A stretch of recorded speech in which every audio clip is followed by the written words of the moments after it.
Bem-vindos ao Pode Mais, o seu podcast de acolhimento ao amadurecimento. E a minha entrevistada de hoje, sim, ela é madura, ela é charmosa, ela é linda, ela é bem informada, ela é muito simpática, ela é viajada, ela entende muito de mercado de moda, de mercado de luxo, de varejo. Aliás, ela dá palestras pelo mundo falando sobre essa possibilidade que vem do mercado de luxo, do mercado de moda. Mas hoje ela está aqui porque ela é expert em ser humano. Seja muito bem-vinda, Esther Morgan. Muito obrigada pelo convite. É uma honra fazer parte deste Pode Mais 5 estrelas. 5 estrelas. Chiquérrimo. Adoro. Eu adoro falar. Depois que eu entrevistei a Suzy Mariá, que é uma vidente, ela tem todo um trabalho, ela é super espiritualizada. Ela que falou, Mara, aqui o logo do Pode Mais tem que ter 5 estrelas, porque esse é um podcast muito estrelado, é o podcast 5 estrelas. Perfeito. E daí eu incorporei isso. Principalmente quando a gente está falando de mulheres maduras, né? Tão discriminadas no ambiente de trabalho. A gente vai falar sobre isso, e né? Tão necessárias no ambiente de trabalho. Há quanto tempo você trabalha como headhunter e há quanto tempo você está no mercado de moda?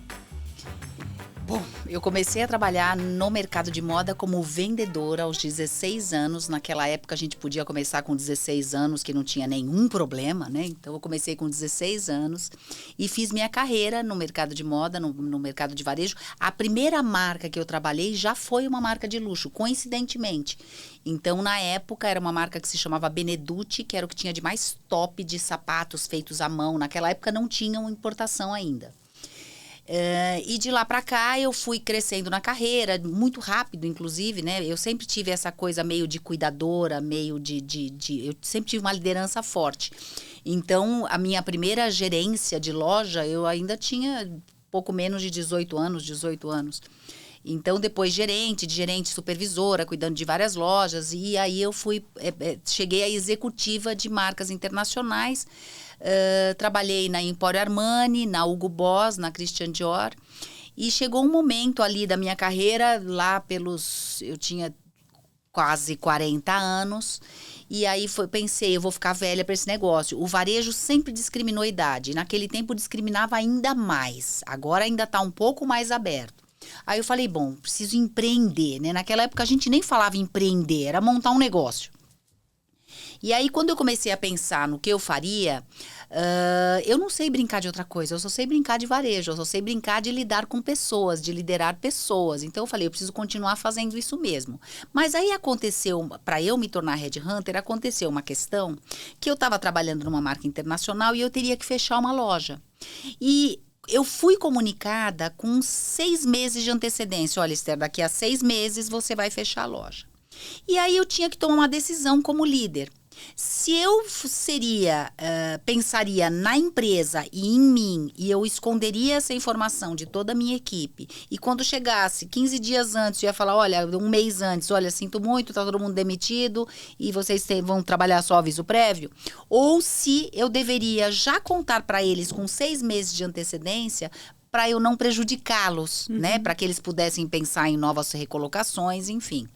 E o meu estilo de liderança sempre foi muito de parceria, né? E sempre fui, para mim, essa questão da transparência é o exemplo que eu dava. Eu falei, eu não posso esconder isso da minha equipe, não posso deixar eles na mão. Eu tinha pessoas desde de gerente de loja até a faxineira, não posso fazer isso com eles.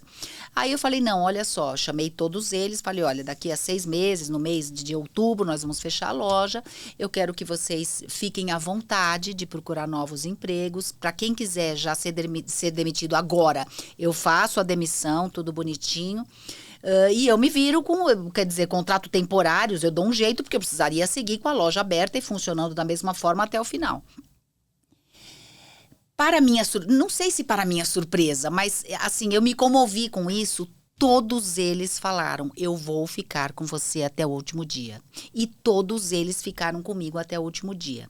E isso foi tão gratificante, mas ao mesmo tempo eu senti uma responsabilidade enorme pela vida deles, que nesse período eu fui para todas, era uma grife internacional, então eu fui em todos os meus colegas, usei todo o meu network nas outras marcas internacionais ali dos Jardins, eu trabalhava, essa loja era nos Jardins, e pedi emprego para cada um deles. Então eu vendi cada um dos meus funcionários e eu consegui emprego para cada um deles. Então, no dia que eles terminaram, no dia seguinte, todos eles estavam empregados.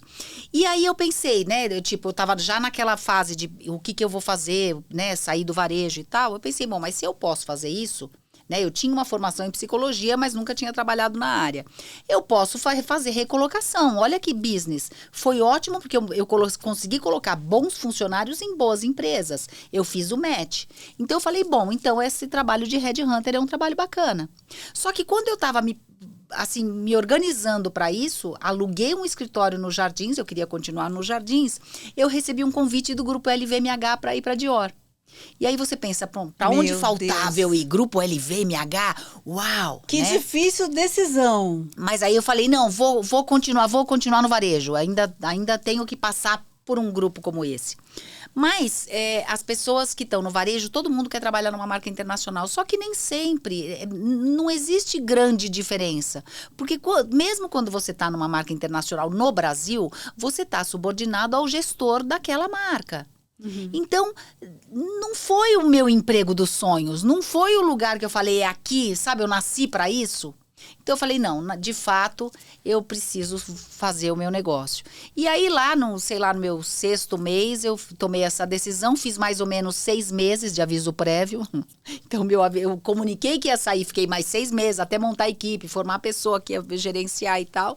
E aí que eu fui para a excelência. E quando eu já estava no varejo, eu percebia que quando eu queria contratar uma empresa de RH para me mandar candidatos, eles não entendiam a nossa linguagem, a linguagem da moda, a linguagem do mercado de luxo, porque só tinham empresas globais. Então, eles me mandavam candidatos nada a ver. Então, eu falava, precisa disso. E quando eu precisava de um treinamento para minha equipe, eu também não conhecia alguém de chão de loja para fazer treinamento para minha equipe. Então, vinha aqueles treinamentos de vendas totalmente utópicos. Porque teve uma época que era muito moda, eu lembro muito disso, porque eu também trabalhei em loja no shopping, né? Eu comecei a trabalhar... colega de shopping. Eu comecei a trabalhar com 14 anos numa escolinha de jardim de infância, assim. E depois o meu segundo emprego foi numa loja. E recentemente a dona dessa loja me mandou um direct falando, nossa, nunca mais te vi, que maravilhoso te ver. E te ver aí trabalhando e tal. Foi uma conversa muito gostosa. E daí eu lembro que quase todas as minhas amigas trabalhavam em loja, porque tinha também a moda da Daslu. Sim, né? sim. Que as filhas dos empresários estavam lá atendendo as amigas das mães. Sim. E fazendo... Não, era um sonho trabalhar em loja. Eu ganhava muito dinheiro. Eu ganhava muito bem. Né? Porque imagina, eu lembro que quando eu fui trabalhar no shopping, tudo mudou na minha vida, né? As minhas roupas, eu podia comprar as roupas que eu queria, não as roupas que minha mãe podia me dar, tudo diferente. E daí, quando a gente entra para trabalhar numa loja bacana, você recebe uma educação ali. Se você tiver a sorte, né, de trabalhar... De ter um bom líder. Ou para uma multimarca, ou para uma pessoa que entende do mercado e que tem um bom trato no lugar, você vai aprender coisas interessantes. Se não for assim, né, e eu acho que o que tem acontecido muito, o que a gente vê muito, é que você pode saber o que você quer para inserir no mercado de trabalho, mas a pessoa não sabe ainda para o que ela veio, né? Então... Você tem que educar o teu funcionário desde o bom dia, boa tarde, sorrindo, a maquiagem, a roupa.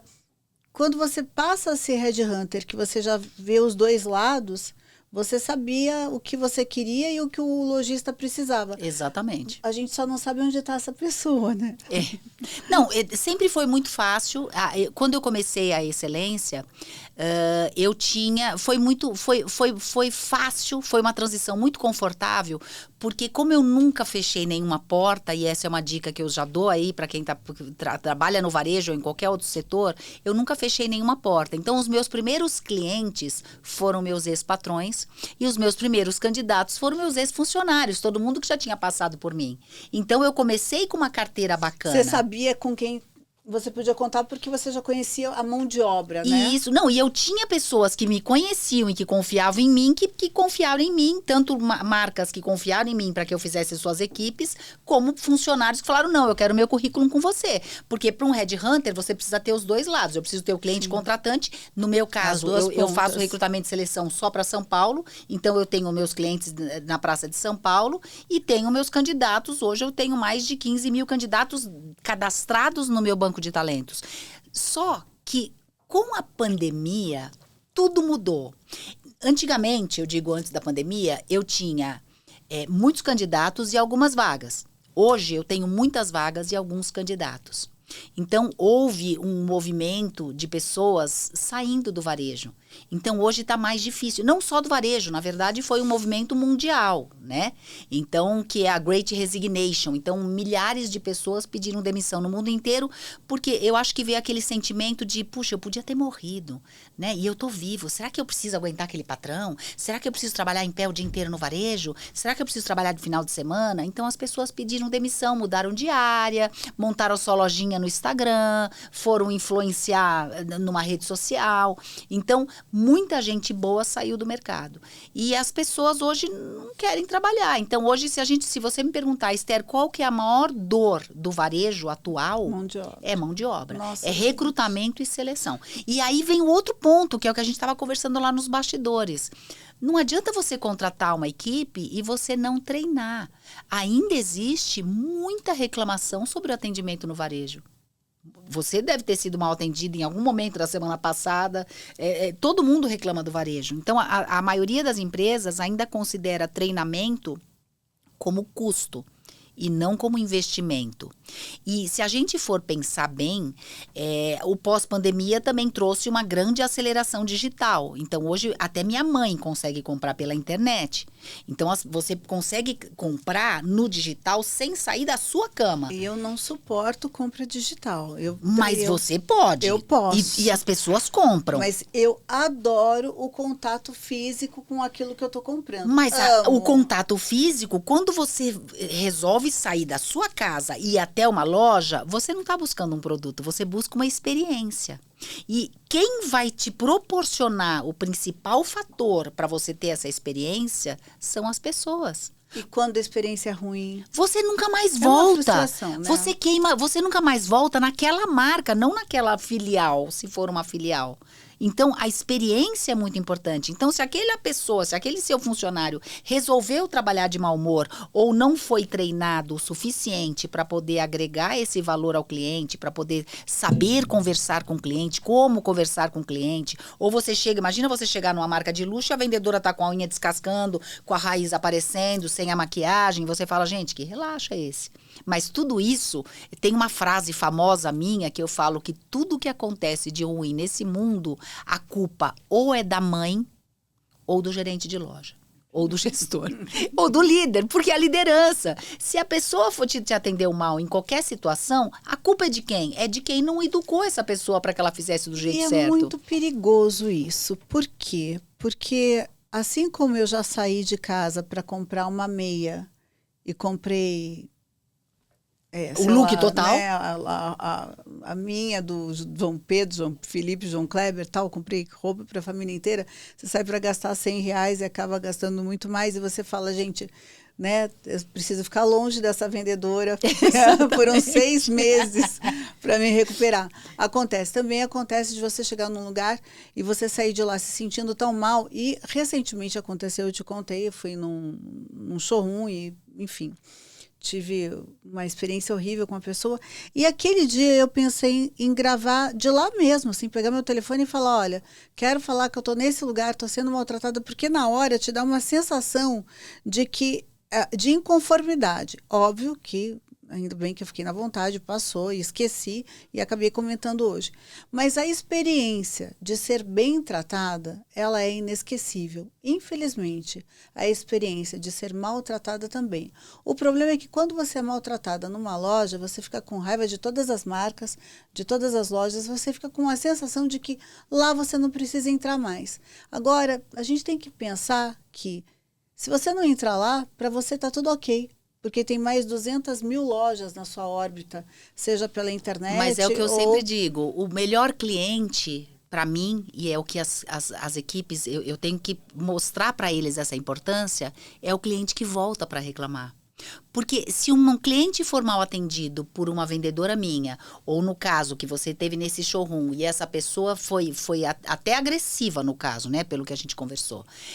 Se você não vai reclamar, você não está dando a oportunidade dessa empresa de melhorar isso. Ou de mandar essa pessoa embora, ou treinar essa pessoa, ou enfim. Então, o cliente que volta para reclamar, a gente tem que ser extremamente grato. Só que em tempos de redes sociais, olha o risco de você manter uma pessoa, de você não ter uma liderança, porque o líder, ter um gerente em uma loja não é o suficiente. Eu preciso ter um líder capaz de treinar, motivar, manter essa equipe. E ficar de olho, né? Eu porque tenho se o líder que olhar. estiver trancadinho na sala ele não dele, vai ver, né? Ele não vai ver. E se o cliente não voltar para reclamar, a gente só perdeu esse cliente. E lembrando que tem aquela estatística que quem é mal atendido conta para 10 pessoas, quem é bem atendido conta para 3 pessoas, quem é muito bem atendido ou fidelizado conta para 5. Só que essa continha é uma continha do passado.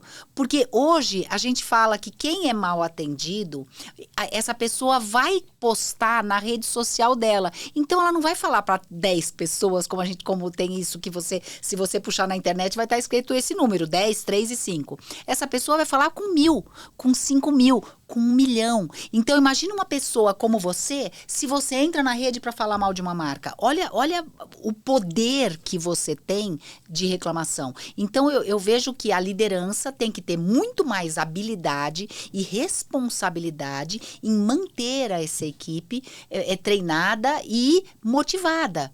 E eu, inclusive, postei sobre isso essa semana, falando justamente essa questão de que antes de transformar o seu cliente em fã, a sua equipe precisa ser fã da empresa. Então, esse ambiente organizacional, ele tem que ser bom. Os seus funcionários têm que se sentir respeitados. Quer dizer, numa empresa onde tem assédio, onde eles são maltratados, eles ganham mal, eles vão atender mal. Então, você precisa começar com a história dentro de casa. Só funciona no filme da Miranda, O Diabo Veste Prada, né? Exatamente. Mas divertido, a Miranda é engraçado, mas funciona no filme, né? Funciona no filme, exatamente. Mas para você ter uma equipe, para você conseguir conquistar o cliente, fazer com que ele se apaixone, quem está vendendo tem que ser apaixonado. E como é que a pessoa vai ser apaixonada numa empresa que não valoriza, que não dá promoção, que não cultiva e que não faz com que essa equipe esteja alinhada com os valores da empresa? Então, os valores têm que ser muito alinhados, né? Já contratar pessoas que estão alinhados com esse valor da empresa. Mas o que acontece?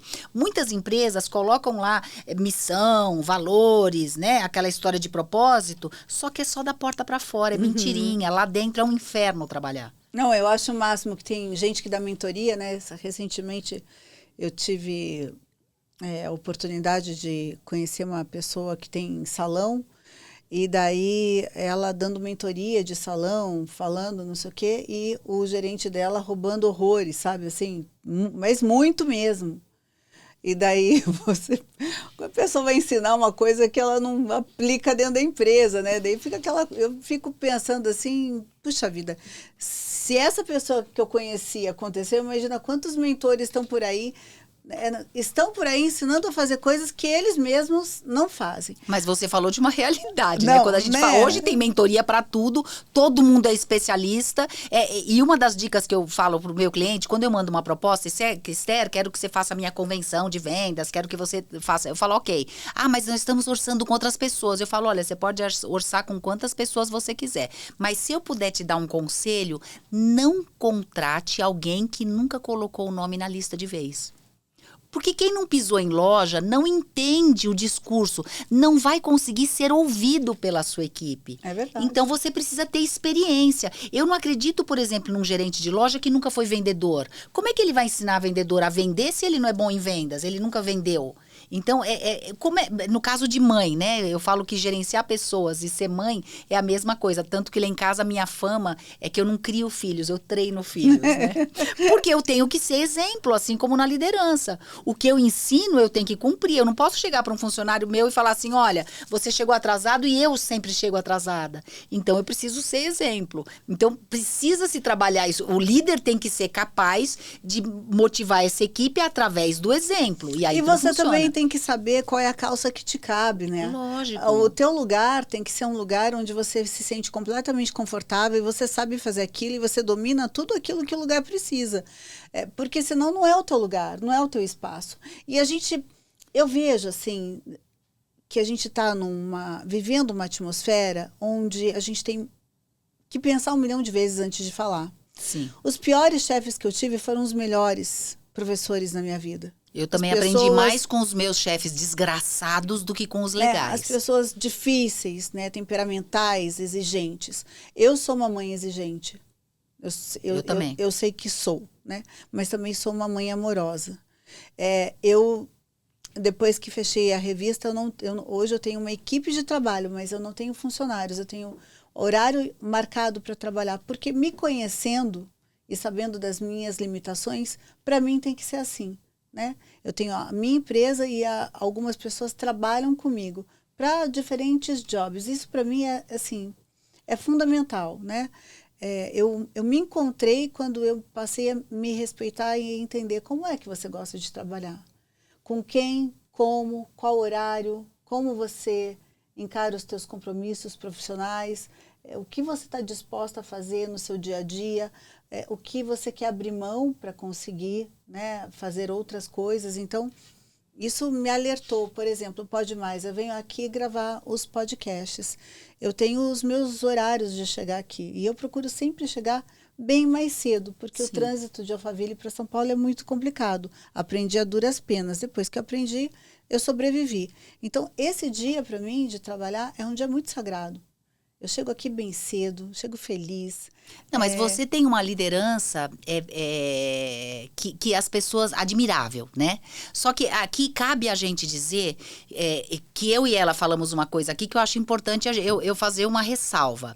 Apesar de eu e ela termos confessado de que nós aprendemos mais com os chefes desgraçados com os chefes bonzinhos, esse não é um exemplo de liderança. Não é o perfil. Hoje, 50% das mulheres já sofreram assédio no trabalho. Não é bom trabalhar com um chefe assediador. Eu tô falando de moralmente, né? Aquele cara que assédio moral, exatamente. Né, que ofende. Não aconselho esse tipo de gestão. As pessoas hoje estão mais frágeis, em era de tecnológica, onde a gente tem o celular como conforto, né? Porque o celular, ele traz as sensações de prazer quando a gente utiliza o celular. Então, a gente ficou mais sensível. Então, hoje, a gente já tem um número, que eu acho um número muito grave, que as doenças mentais, incluindo essa questão de depressão e de burnout e tal, elas já são a terceira principal causa de afastamento do trabalho e até 2025 a previsão é de que seja a primeira. Nós somos o primeiro país do mundo a tomar ansiolíticos e remédios para dormir. Exatamente. Então, a gente tem uma população doente mentalmente e isso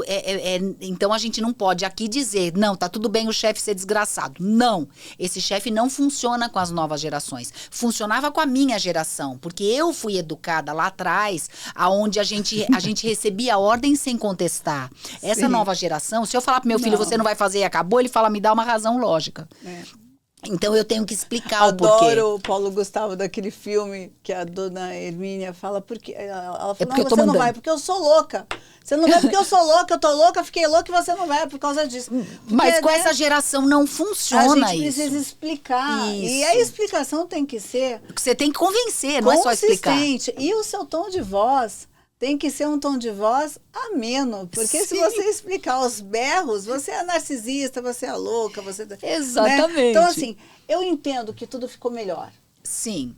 Né? A gente se respeita mais. Mas eu também consigo entender que existe uma fragilidade na comunicação.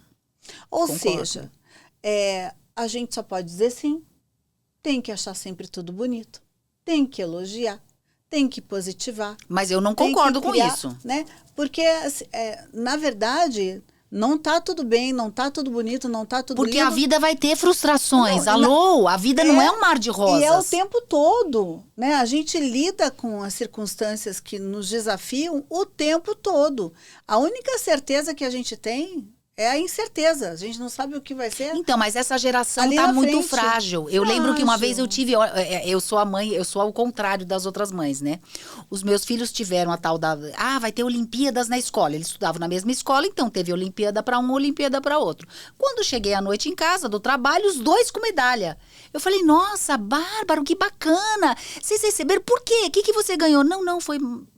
medalha de participação. Eu falei, como é que é? Todo mundo ganhou. Não, medalha de participação. Eu fui na segunda-feira na escola reclamar. Eu cheguei pra diretora, eu falei, escuta, eu acho um absurdo vocês darem medalha de participação, sendo que o meu filho não se superou ninguém em nada. Mas é porque senão eles ficam frustrados. Eu falei, eu quero que meus filhos fiquem frustrados. Eles precisam aprender a lidar com as frustrações. A vida deles não vai dar tudo certo. Eles vão ter que lutar. Eu acredito em meritocracia. Então, o QI não faz parte do meu ser. Para mim é mérito. Eu vou promover alguém que mereça. E aí o meu filho recebe medalha só porque participou, ele vai achar que a vida é muito fácil. Então, o que vai acontecer? Ele não consegue lidar com frustrações, ele vai ter depressão. Uhum. Então, será que a gente está preparando certo? Será que essa história de hoje em dia, de que tudo tem que dar certo, de que não pode repetir de ano, não repete mais de ano, eles têm que passar, mesmo que repetiu de... Ou vão desistir muito fácil, né? Toda vez que acontece um obstáculo, cria um negócio. Não, eu desisti. Daí, não, agora eu vou montar tal coisa. Teve ali um problema, não, vou desistir. Vai ali. Então, vira um adulto que está sempre desistindo, né? Por que hoje a maior dor do varejo e do mundo é recrutamento e seleção, que foi o que a gente começou falando? Porque hoje eles estão trabalhando num lugar sempre de olho na grama do vizinho. Então eu pego candidatos, eu nos meus 25 anos de varejo, eu trabalhei em 5 lugares. Hoje eu pego o vendedor que trabalhou em 5 lugares em 1 ano. Não chegam a fazer os 3 meses de experiência. Então, por quê? Justamente o que você está dizendo. Eles desistem muito fácil e estão sempre de olho na grama do vizinho. Quando eu mando uma mensagem para um candidato e pergunto, na maioria, então eu vou falar de cada 10, tá? De cada 10 que eu mando uma mensagem dizendo, oi, tudo bem? Estou passando por aqui para saber se você está trabalhando ou buscando. De cada 10, 8 me respondem assim, eu estou trabalhando, mas o que você tem? Então, sabe aquela coisa de vestir a camisa? Pelo bem ou pelo mal, no tempo bom ou no tempo ruim, nas fases, nos momentos bons e nos ruins, nos altos e nos baixos. Não tem. Eles desistem no primeiro percalço. Então, isso faz bem? Para eles, também não. Então, essa instabilidade, aí eu vou puxar a sardinha para o pode mais. Né? Porque recrutamento e seleção é uma dor. Em tempos de dificuldade, contrata as velhinhas, contrata as senhorinhas de mais de 50 anos, que vocês acham que a gente já está acabado com mais de 50, com mais de 60. E olha, contrata, porque a gente tem mais persistência. Estamos com tudo em cima. Resiliência. Então, dá para citar várias qualidades que a gente tem, eu acho que hoje a gente está em tempos de contratar pelos soft skills. Então, resiliência, persistência, experiência, né? Lógico, a experiência, comprometimento, proatividade, fazer antes que te peçam. Então, não que você tenha ter uma equipe de velhinhos, mas tem uma equipe mista. Mistura os jovens com os velhos, que uns vão ensinar os outros. Eu vou falar a verdade para você. Quando eu vejo as mulheres maduras dentro da criação de uma Dior, nas passarelas, Quando eu vejo uma mulher madura, de cabelo grisalho, usando um jeans muito transado, com uma camisa listrada de azul e branco, azul marinho e branco, uma joia bonita, eu falo, é ela que eu quero ser. Porque eu acho que falar de mulheres maduras, óbvio que eu vou sempre defender o Pode Mais, porque o Pode Mais é um lugar que chancela essa questão, né, de que aos 40 mais, sim, podemos mais. E esse podemos mais fica aí por sua conta. Você escolhe o que mais você quer viver e entenda que aqui você tem todo o nosso apoio. Mas eu acho que as mulheres maduras, elas trazem para qualquer produto, seja de moda, seja de beleza, seja automotivo, não importa o que, sempre vai trazer uma classe, uma segurança, uma denominação que quando a gente é mais jovem, a gente não traz porque a gente está experimentando. Né? Aos 50 anos, tem coisas que eu não quero mais experimentar, porque eu já sei o que eu gosto.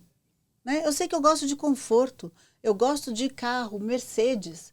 Eu aprendi, eu demorei, mas depois que eu aprendi, é isso.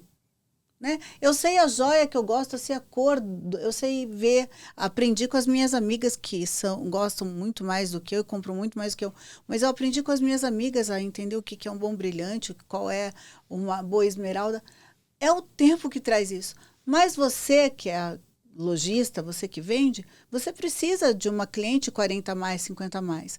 Porque com 20 anos a gente quer ir para balada. Não, nem tem quer dinheiro. Comprar roupa, nem tem dinheiro para comprar. É o pai e a mãe. A mãe, exatamente. Aos 30 anos, você está se formando e você tem sonhos. Ou você vai fazer uma pós fora, vai morar fora, você quer comprar sua casa. Você está começando a sua vida. E vai ter filhos, vai engravidar, vai ter filhos. Aos 30 e poucos anos, você está tendo filhos. Aos 40 anos, tem muitas mulheres agora tendo filhos, aos 40, 40 e poucos anos. Então, assim, vai ter uma fase onde você vai poder usufruir, gastar, viver, comprar, viajar, curtir. Vai ter tempo para você olhar no olho da tua amiga e bater um papo de qualidade sem se preocupar nem com o celular, nem com o relógio, nem se é dia, nem se é noite. Esse público, vocês não podem perder, o varejo não pode perder. Não, esse público, contrário. Os empresários não podem perder de ter alguém trabalhando assim junto, porque a gente se entende. Com certeza, com certeza. Não, e eu acho que ter esse mix de gerações é o melhor dos mundos, porque você tem a expertise de ambas as idades. Informação. Lógico, que vão trocar essa informação e é bom para o cliente até, porque o cliente, se ele tem um estereótipo, quer dizer, eu, por exemplo, com os meus quase 60 anos, eu chego numa loja, só tem aquelas meninas magrelas de 22 anos, eu falo, essa roupa não vai ficar boa em mim. Isso não vai vestir bem para mim, é para elas, não é para mim. Então, agora, se tem uma equipe mista, uma mais gordinha, uma magrinha, uma mais nova, uma mais velha, isso, quer dizer, você fica mais acessível, você mostra que a marca é mais acessível, né? Com certeza. Você fala, eu caibo nesse lugar, né? E as pessoas vão me entender. E eu também acho importante a gente valorizar que essa moçada, e eu falo que moçada deve ir até os 30 e poucos anos, pelo menos assim, que eu brinco com os meus filhos quando eles falam que vão casar, eu falo só depois dos 40. Que a gente lá em casa é assim também. O pior é que já estão a caminho, então ninguém quer casar em casa. Eu quero filho em casa. Não quero, quero que eles vão, mas é gostoso tê-los. Eu acho que esse intercâmbio de informação é sempre feito com tanto respeito, e pode ser feito com respeito, com admiração. Porque assim como eu tenho muito para aprender com quem tem 20, com quem tem 30, a recíproca é muito verdadeira. Você tem muito para ensinar. Né?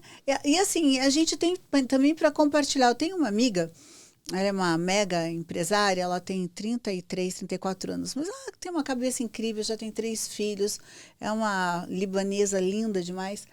Eu amo dividir momentos da minha vida com ela, porque eu adoro escutar o que ela tem para falar. Porque ela tem um olhar completamente diferente daquele que eu tenho. Porque o meu já vem com um pouco do ranço do tempo. Sim, lógico. Né? Da falta de paciência que o tempo também te dá. Né? A gente fica meio direta, né? A gente não faz mais... Isso ou não é. E daí ela vem com aquele olhar dela e aqueles porquês, assim, eu fico encantada. Então, é muito bom, sim, a gente ter a possibilidade de conviver com todas as idades. Quantas mulheres de 50 a 60 você conhece que namoram homens 20 anos mais novos. Eu tenho 20 e várias poucos amigas. Tem uma anos, amiga que o marido dela é 25 anos mais novo que ela. né? E se dão super bem. Super. Né? Então, assim, é completamente possível. O que a gente não pode é esquecer que a experiência sempre, sempre, sempre vai somar. A experiência nunca vai tirar. Eu concordo. E me fala das palestras. E conhecimento, né? Ninguém te tira. Não. Tudo que você aprende, ninguém te Ninguém tira. te tira. Me fala das palestras. Você foi palestrar em Portugal. Eu fui. Próxima vez você me leva. A gente pode falar de uma determinada rede? Pode falar de tudo aqui. Pode mais. Aqui você pode mais. Pode É o mais. seu podcast 5 estrelas. Não, eu acho interessante porque eu fui contratada para fazer uma palestra em Portugal através das redes sociais. A minha rede social mais forte não é o Instagram. E lá em casa eles tiram sarro, né? Que eles me chamam de blogueirinha, né? Porque ganha coisa, aquela história, ó, a blogueirinha. Hoje mesmo, blogueirinha, vai fazer podcast, né? Mas eu de blogueira não tenho nada. Na verdade, o meu propósito de vida é servir. E quando eu pensei, eu tenho que ter hoje nós somos obrigados a ter uma rede social. Não é facultativo hoje, você tem que ter. Porque se eu for contratar um marceneiro, se eu for num médico novo, eu vou lá olhar nas redes sociais o que está acontecendo. Então, não é mais facultativo. Então, uma vez que eu tenho que ter uma rede social, eu pensei, como é que eu posso continuar, através das minhas redes sociais, impactando as pessoas da mesma forma que eu impacto nas minhas palestras. Eu sempre falo que, como palestrante, eu treino as equipes de loja, as equipes de vendas, ou os líderes. Eu não quero transformar as pessoas apenas em melhores profissionais e dar estratégias para isso. Eu quero transformar pessoas. Eu quero que eles saiam da minha sala como seres humanos melhores, né?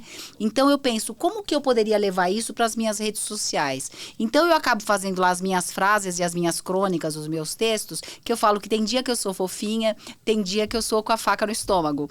Porque eu dou os recados que eu preciso dar.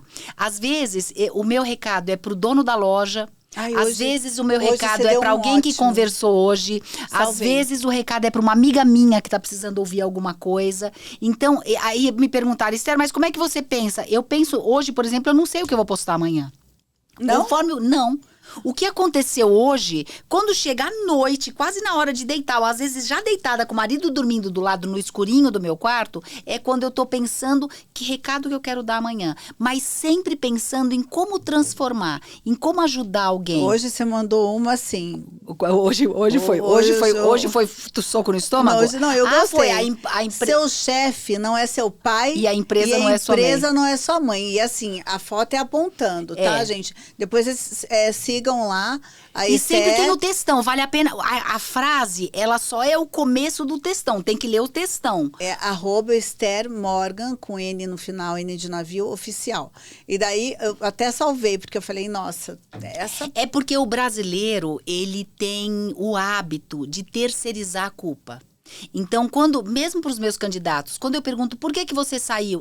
Porque o chefe isso, porque a gerente aquilo, porque o meu colega isso. As pessoas não falam, olha, eu saí porque de fato eu não me adaptei àquilo. Não foi bom para mim, não estava alinhado, eu escolhi errado. O brasileiro não assume a culpa. Não soube lidar com ele terceiriza. E a culpa é sempre da empresa. A culpa é sempre da empresa. Agora, eu não escolhi trabalhar lá? Por que eu não pesquisei antes? Então, eu não posso só terceirizar a culpa. Eu tenho que pensar de forma mais abrangente. O patrão não é seu pai e a empresa não é sua mãe, entendeu? Não, e porque, por exemplo, hoje, quando eu ofereço uma vaga, os candidatos perguntam qual que é o fixo e o que tem de benefícios. Eu nunca trabalhei com salário fixo, eu nunca ganhei benefícios, eu sou desse tempo, né? Agora é mais comum isso. E eu nunca quis ganhar salário fixo, porque eu sei que eu sou boa em vendas e eu sou boa em potencializar resultados. E eu não queria ter o meu salário sempre do mesmo jeito. Eu não sou acomodada. E eu sempre soube que eu posso, no varejo, como vendedor, é a única profissão que existe que você decide quanto você quer ganhar. Então, eu não preciso me preocupar se a empresa vai me dar um convênio médico. Eu vou ralar e vou trabalhar para poder pagar o melhor convênio médico. Então, só que o brasileiro ainda tem essa coisa do assistencialismo. E essa pergunta é broxante, porque todas as vezes que eu tive oportunidade de trabalho, eu nunca perguntei quanto eu ia ganhar. Eu só queria ir lá saber A oportunidade. como era, né? Com quem eu ia falar, com quem eu ia conviver. Você sabe que como vai ter era um o monte trabalho. de haters do que a gente tá falando aqui, porque o pessoal fala, ela tá falando isso no mundo cor-de-rosa, tarará, tarará. Não, não tem Não, nada não é de mundo cor-de-rosa, não. Pelo amor de Deus, você foi contar aqui, né? A gente vai fazer um episódio só para vocês. Só pra contar os Pegam perrengues. os lenços, né? Que vocês vão chorar junto. Nunca teve mundo cor-de-rosa.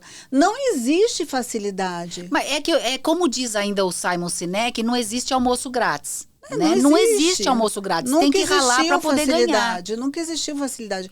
Acontece que a gente tem que estar preparado para as dificuldades. E não é preparado no temperamento. O temperamento, seu temperamento é forte, é ruim, se você gosta de uma confusão, gosta de briga, gosta de ver tudo do lado ruim, infelizmente você vai ter que guardar isso em algum lugar. Porque o mundo não está preparado para esse tipo de enfrentamento. A gente realmente tem que saber que não há facilidade. E se você então chegar com os 2 pés no peito, não tem nenhuma. Tem que chegar pianinho, com gentileza, com delicadeza, fazendo sua parte, com humildade. Com proatividade. Sabendo ouvir, sabe? Mas ouve primeiro, depois você fala. Quando te derem oportunidade, você puder falar, você fala. Mas aí você fala com certeza.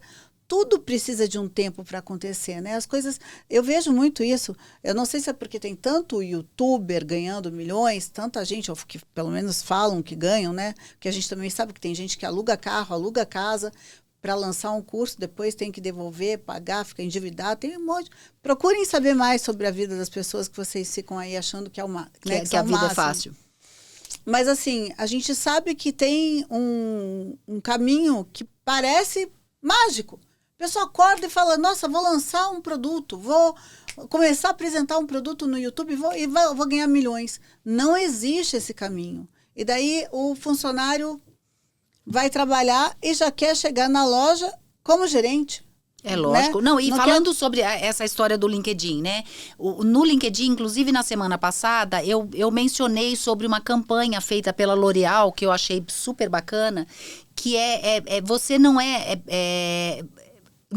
a frase que eu coloquei para falar sobre essa campanha é: numa rede onde todo mundo só fala de sucesso, precisamos falar sobre o fracasso. E a L'Oréal fez exatamente isso. Então a Eva Longoria, eu acho que vale a pena ir lá no LinkedIn ver o perfil da Eva Longoria, onde tem o filminho que mostra isso. Ela postou o currículo dela no LinkedIn, mas ao invés de destacar os sucessos, ela destacou os fracassos. Porque muitos dos perrengues e dos fracassos que a gente tem é o que nos impulsiona para a gente ter chegado onde a gente chegou agora. Os nãos, né? Os nãos, a Gisele os não erros. foi negada... Mas ninguém conta. Vezes. Em alguma rede social que parece que tudo é bacana, o cara do youtuber que mostra que ele é maravilhoso, poderoso, né? rico. Vamos mostrar um pouquinho as nossas fragilidades e vamos aceitar os nossos fracassos. Principalmente nós, mulheres, que fomos criadas para sermos perfeitas. Então, a gente tem muito mais preocupação em fracassar. Então, a gente não erra menos, mas a gente tem tanto medo de fracassar que a gente deixa de fazer algumas coisas. Então, a gente tem que assumir que o fracasso pode fazer com que a gente cresça também, né? E que, de fato, não estamos falando daquele mundinho cor-de-rosa. E não tem problema começar a partir do primeiro degrau. Não, porque assim, você nunca sabe a velocidade que você vai conseguir subir, porque de repente vai ter gente ali do teu lado, no teu primeiro degrau, que vai falar, vamos junto, eu vou com você, daqui a mão, e vai te impulsionar. Mas a gente tem que começar do começo, não tem outra história para contar. Concordo totalmente. Me conta do conteúdo dessa palestra que você foi fazer em Portugal, que no fim você foi contratada pelo LinkedIn. Pelo LinkedIn. Então, um contato frio, alguém entrou no meu LinkedIn e fez o contato. Foi uma das maiores redes de mercado imobiliário do mundo. E eles iam fazer uma convenção, fizeram uma convenção maravilhosa, mais de 5 mil pessoas, um negócio incrível. Pode falar? Pode, claro. A Century 21, Ibéria, então é Portugal e Espanha. E como eu tenho essa fama, como eu trabalhei o tempo todo em mercado de luxo, atendo o mercado de luxo, quer dizer, eu treino as equipes da Riachuelo, de uma fast fashion. Eu treino as equipes de uma marca popular. Então, não é que eu faço só mercado de luxo, mas eu sou conhecida pela minha expertise de mercado de luxo. Então, para trabalhar a questão do mercado de luxo do ramo imobiliário. Então, fui contratada para falar como esse corretor deve se comportar, qual o diferencial ele precisa ter para abordar e saber como trabalhar esse consumidor do alto luxo. Fala de um diferencial que esse corretor tem que ter. que é para os corretores daqui ouvirem também. Porque eu acho que essa coisa da internet, de mostrar o apartamento, mostrar a casa, tudo, fez o corretor trabalhar muito no raso. Tem alguns corretores que vão abrir a porta Eu recentemente fui ver um imóvel, o corretor abre a porta para você e deixa você andar lá dentro. Mas não vem com aquela informação que é a informação que vende, que é uma delícia. Sim. Porque essa parede aqui é não sei o quê, porque isso aqui tem não sei o quê, porque faz falta, né? O grande diferencial para o mercado de luxo é que para você trabalhar no mercado de luxo, para uma marca de luxo, seja de serviços, seja de produto, você precisa ser um embaixador dessa marca. E para você ser um embaixador dessa marca, você precisa conhecer, primeiro, profundamente a empresa, profundamente o produto ou o serviço que você vende e profundamente o cliente. Então, a grande dica para esse corretor é ele mergulhar no lifestyle do cliente, é ele pesquisar quem é esse cliente, aonde esse cliente frequenta, quais os lugares onde que ele vai fazer a ginástica dele, que restaurantes ele frequenta, para onde ele viaja nas férias, para onde ele viaja nas férias. E hoje você tem várias formas de estudar sobre isso. Por quê? Você tá, por exemplo, esse corretor foi com você fazer uma visita num imóvel. Aí você chega lá e fala, gente, eu tô com fome, tem algum lugar por aqui para almoçar? Ele não vai te indicar o sujinho da esquina. Ele vai te indicar o Fasano, ele vai te indicar o melhor hotel, ele vai te indicar o melhor lugar.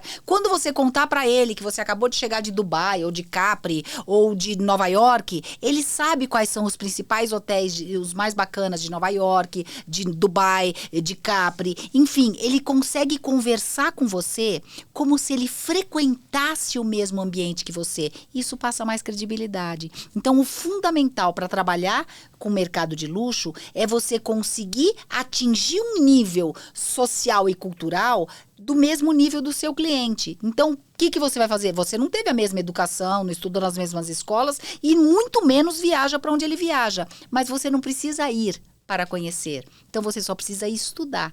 E você precisa ter um discurso. Porque se eu chegar... E não dá pra gente falar de mercado de luxo, de ser embaixador da marca, sem se vestir como? Você vai pegar... Existe um dress code, um código de vestimenta para você trabalhar com o mercado de luxo. Se eu vou vender um apartamento de alto padrão, de 10 milhões, e eu chego lá para te mostrar com a unha descascando, a raiz aparecendo, mal vestida, roupa amassada, sapato sujo, mal cuidado, eu vou ter credibilidade com você quando eu falar isso é bacana? Não. Você fala, bom, se esse ser tá dizendo isso, só que eu não preciso ser rica. Eu só preciso me cuidar. Eu preciso estar vestido adequadamente. Eu posso comprar a roupa mais baratinha na Renner ou na Riachuelo, põe um pretinho básico, sapato arrumado, maquiagem bem feita e eu vou passar essa credibilidade. Mas eu consigo conversar com você. Então, para trabalhar com o consumidor do luxo, esse corretor, ele precisa estar vestido adequadamente e ele precisa conversar com o cliente no mesmo nível. E aí tem as partes, aí a parte dos haters, né? E que eu falei em Portugal, eu não sabia se isso ia da Liga. A gente tem muita corretora vou ter que falar das mulheres, tá? Mas porque eu já fiz treinamento de várias outras redes de mercado imobiliário aqui no Brasil também. Faço JHSF, faço algumas outras coisas. E qual é a preocupação dos gestores? Que algumas corretoras, elas se vestem para mostrar o imóvel tipo super piriguete. Então elas vão com a roupa justa, o peitão aparecendo, aquela roupa super sexy. Pensa só, tá você e seu marido, e você é uma mulher ciumenta, e tá lá a piriguete mostrando o apartamento. Você não fica incomodada? Quer dizer, e é o que eu falo, e a piriguete que tá mostrando o apartamento, será que ela não percebe que ela pode queimar uma venda pelo jeito que ela tá vestida? Então, eu acho que a pessoa tá trabalhando com um negócio sério de luxo, ela tem que passar a mensagem certa. A roupa justa, o peito aparecendo, eu vou pra uma balada. Eu não vou usar essa roupa justa e o peitão aparecendo e micro saia pra trabalhar. Eu passo a mensagem errada. Então, a gente tem que entrar no dress code, além da toda a questão de entendimento. Essa importância do dress code, desse código de vestimento que você está falando, é tão fundamental, porque é maluco a gente pensar. Esses dias eu vi uma reportagem, não sei se você viu, de uma moça que foi no supermercado, praticamente assim, era um biquíni grande, né? Aqui no Brasil? É. Eu não vi. Era tipo um shorts aparecendo, né, todo o bumbum assim, a polpa da bunda, e um top, e ela agachando para pegar as coisas, enfim. Eu não lembro exatamente o que aconteceu, se alguém tirou ela do supermercado, se as pessoas e tal. Mas você falou, me veio muito isso na cabeça, que por mais liberdade que a gente tenha que ter para usar o que quer, aonde quer, por mais que eu já tenha ouvido dizer, algumas pessoas falarem que você pode estar com o peito de fora. Se o homem olhar, a culpa é dele, porque ele que está olhando para o lugar errado. O seu peito está lá, sempre foi seu, o seu decote está lá, é o homem que não pode olhar. Mas ele vai olhar, a gente sabe disso. Eu não vou aqui levantar essa polêmica. O que eu penso aqui, assim como não dá para ir à praia de casaco de pele, porque tem sol e está quente, casaco de pele a gente usa no inverno, existem as roupas, né? E as roupas são feitas para a gente usar na hora certa. Se você for fazer uma reunião com executivos... Ou numa entrevista. Você vai numa entrevista, você se prepara uma roupa que não chame a atenção, para chamar atenção para a sua expertise, para o que você fala. Se eu vou toda sexy numa entrevista, eu estou passando a mensagem errada. Eu vou dar um exemplo simples, porque aí pode ser que a gente só está falando do ser sexy. Mas, por exemplo, a sua melhor amiga te convida para você ir à cerimônia do casamento dela numa igreja. Você vai na cerimônia do casamento dela numa igreja com um jeans todo rasgado, uma camiseta e um tênis? Não. Não. Tremendo Porque desrespeito. Demonstra falta de respeito, falta de consideração.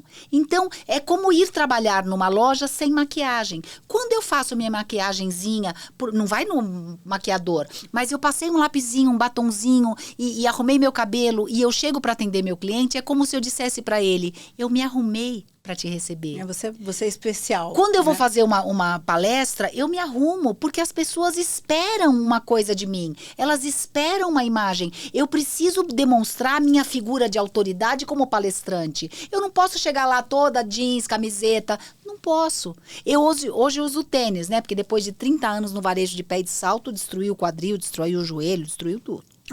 E o tênis então eu preciso usar tênis. Mais democrático, mas para eu poder usar o tênis que hoje tá na moda, e eu tenho que usar tênis, não é o tênis fofo. O meu tênis é o Nike. A Nike tem que me patrocinar, porque eu falo da Nike toda hora, tá, Nike? Oi. Eu uso o tênis de impacto. Só que para eu poder usar o tênis e continuar passando a mensagem da minha figura de autoridade, tipo, me arrumei para estar aqui, eu tenho que usar uma alfaiataria boa.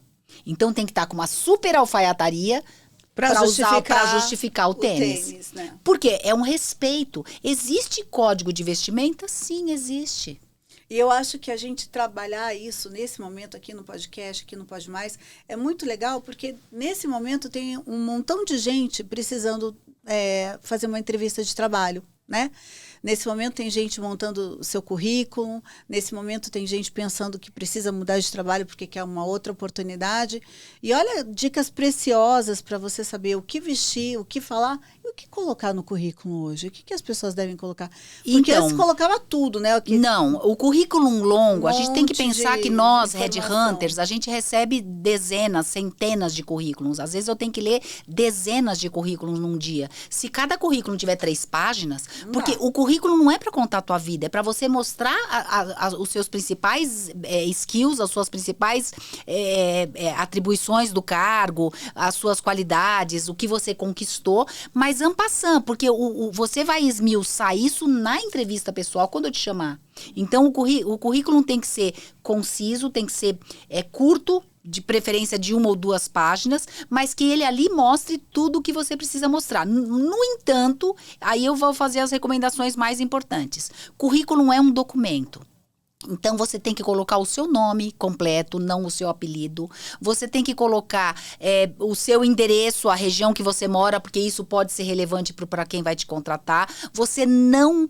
Por favor, não minta por escrito, porque mentir no discurso já é pesado. Colocar datas erradas no currículo, mentir, tirar empresas, omitir e mentir no currículo, você já está mostrando que você não é uma pessoa de confiança. Então, não minta, não omita, não esconda detalhes. Então, conta o que você tem que contar de uma maneira profissional. Já estão cortando a gente lá, ó, falamos demais. Então, eu vou dar as dicas só para entrevista. Tá aqui colocando rapidinho, né? 50 minutinhos. Eu vou dar as últimas dicas, então, para entrevista. Para entrevista, é o que eu falo, não se atrase. Se você chegar atrasado numa entrevista, se você não puder comparecer, comunique. Parece que eu tô falando coisa besta, né? Esther, as pessoas faltam e não comunicam, nem ao headhunter e nem ao meu cliente. Então, comunique se você não puder comparecer, não minta, não omita, não fale mal dos seus empregos anteriores, dos seus patrões anteriores.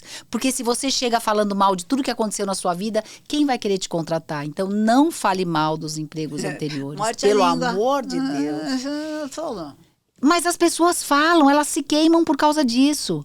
Então, por favor, eu já falaria aí uma coisa importante. Estude sobre a empresa que você vai fazer a entrevista. Chega na entrevista preparado.